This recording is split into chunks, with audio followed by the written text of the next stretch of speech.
Bonjour à tous. Aujourd'hui, on va vous présenter un seinen fantastique de Natsugu Matsueda et Takeshi Sugimoto, du nom de l'île du temps ou Jikantu en japonais. Tout commence sur l'île de Yago, où une équipe de tournage se rend pour effectuer un reportage sur les bâtiments abandonnés. L'équipe se voit donc déposée sur cette île et ne pourra être récupérée que dans 2 jours, c'est-à-dire à la fin du tournage. Ils vont donc être coupés du monde durant ce laps de temps. Ah oui, au fait, j'ai oublié de vous dire, mais il n'y a aucun réseau téléphonique sur cette île aussi. Le reportage va donc commencer et le jeune assistant de production Jin Sakura va alors recevoir une vidéo sur son téléphone, alors qu'il n'y a aucun réseau.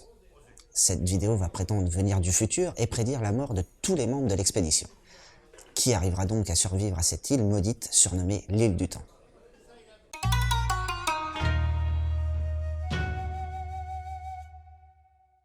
Pour ce qui est du trait, on a là quelque chose de simple mais bien maîtrisé. Les scènes de paysage sont détaillées sans pour autant être surchargées, ce qui les rend plus réalistes.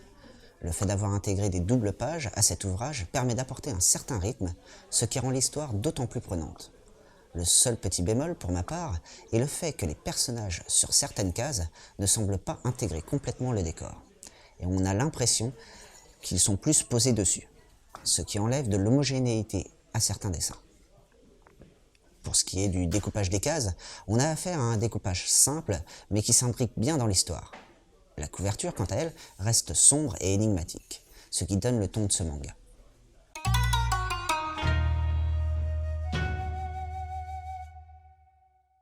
Natsugu Matsueda n'en est pas à son premier ouvrage, car il est l'auteur du titre The Hitman, qui a été récompensé par le prix Shonen Jump en 1988. Il est aussi l'auteur de la trilogie Persona. Sugimoto Takashi, quant à lui, en est à son 3e manga car il a déjà publié avant The Chat et The Quiz, 2 séries en 10 volumes terminés.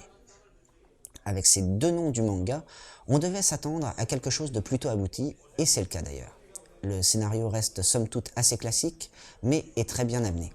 La psychologie des personnages y est bien développée, avec une psychose autour du meurtrier, qui nous est cachée jusque dans les dernières pages. J'aurais juste un petit regret sur la fin, qui à mon goût est amené trop abruptement et aurait mérité d'être développé sur une 15aine de pages. Si vous avez aimé ce titre, je pourrais vous conseiller tout d'abord Retour vers le futur avec Marty McFly et le Doc, qui vont faire des voyages dans le temps.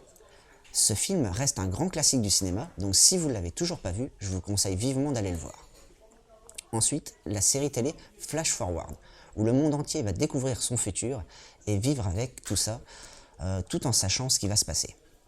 Et pour finir, l'animé Now and Then et Here and There, ou en français L'autre monde, où le personnage principal se retrouve malgré lui à voyager dans le temps.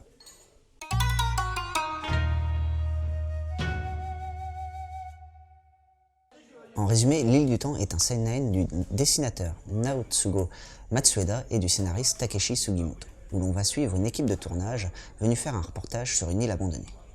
Le jeune assistant de production Jin Sakura va alors recevoir une vidéo sur son téléphone lui annonçant la mort de tous ses collègues.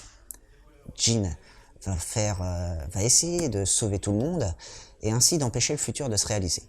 Le dessin reste simple mais très bien maîtrisé avec des décors plutôt soignés. L'apport de double page donne du rythme à ce manga et nous plonge littéralement dans ce titre. Le seul bémol pour ma part est une intégration des personnages sur certains plans plutôt malhabiles. Le scénario reste dans le classique, mais est bien amené.